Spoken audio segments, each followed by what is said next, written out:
आप देख रहे हैं अनहोनी।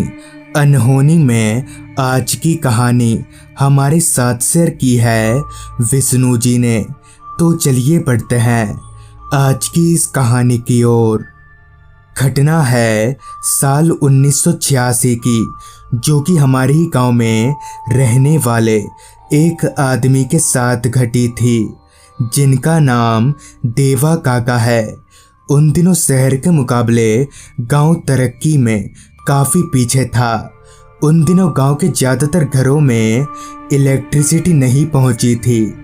दरअसल हुआ कुछ यूँ था कि एक शाम देवा काका ने घर से अपनी साइकिल निकाली और दूसरे गांव की तरफ चल दिए।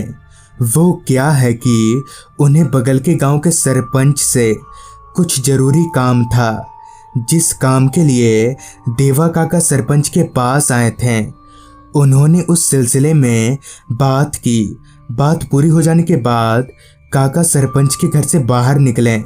बाहर निकलकर वो अभी साइकिल पर बैठे ही थे कि तभी वहाँ उन्हें अपने कुछ दोस्त मिल गए, जिन्होंने काका को कुछ देर उनके साथ बैठने को कहा।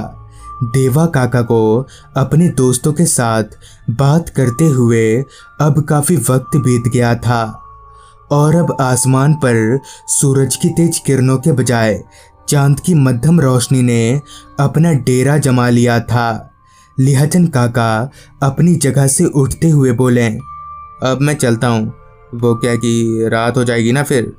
ये बोलकर देवा काका ने अपनी साइकिल उठाई और अपने गांव की तरफ चल दिए।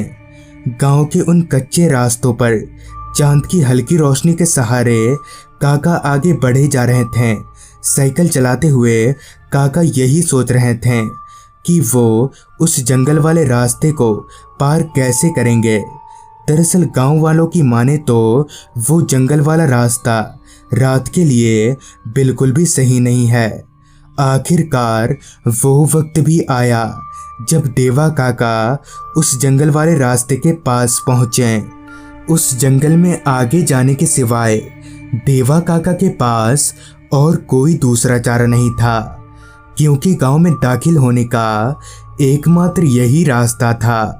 लिहाजन काका अपने आप को हिम्मत देते हुए उस जंगल वाले रास्ते पर आगे बढ़ने लगे।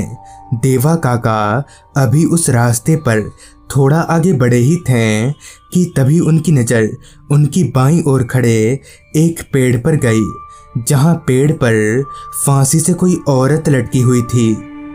काका के पलक झपकते ही वो फांसी से लटकी औरत उस पेड़ से गायब हो गई। अब तक देवा काका बुरी तरह से सहम चुके थे और अब उनकी धड़कनें बुलेट ट्रेन से भी तेज हो गई थीं कि तभी काका के कानों में एक आवाज़ गूंजी, देवा। इस आवाज़ को सुनते ही देवा काका तुरंत पीछे पलटे।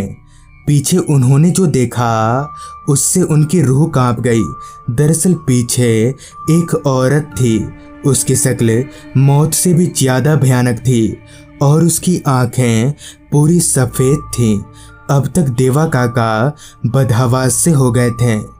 उन्होंने अब अपने बचने की उम्मीद छोड़ दी थी, पर हैरानी की बात तो ये थी कि वो औरत देवा काका को कोई नुकसान नहीं पहुंचा रही थी।